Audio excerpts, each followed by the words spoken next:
Magandang umaga po, sir. Ito po ang aming vlog ngayong araw. Nandito po kami sa Nimso Caguait campus. At dito po ay may 3 kurso na itinayo. Ito po ay ang Bachelor of Science in Information Technology at Bachelor of Science in Industrial Technology, at ang panghuli po ay Bachelor of Science in Hospitality Management. At dito po matatagpuan ang napakagandang paaralan dito po sa Nimso Caguait campus.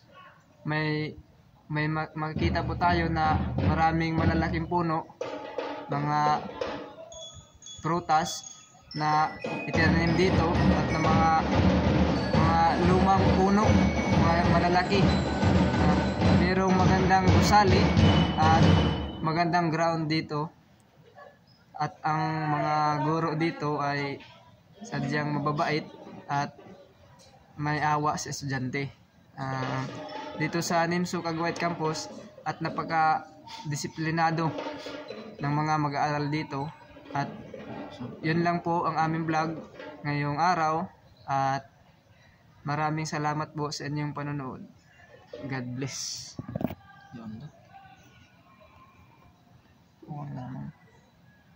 Ang aking content ay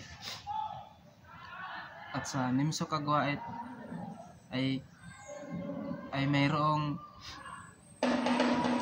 maraming estudyante na ngayon ang nakapasok,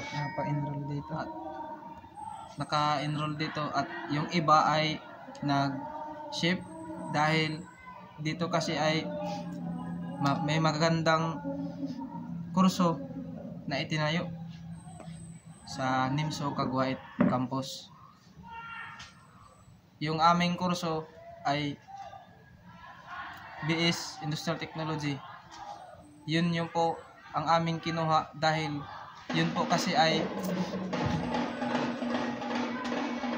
parang mas na bibigyan namin halaga yung kurso na yun, dahil mas pinili namin yun kasi ang gandang na kurso na yun. At sa puntong ito ay sa Nimso Caguait mayroong magandang basketball court at may ground po dito sa Nimso Caguait, at mayroong ding alagang isda tulad ng tilapia at saka koi fish dyan sa may ground. At yun lang po ang aming vlog, sir. Thank you po at God bless at magandang araw po.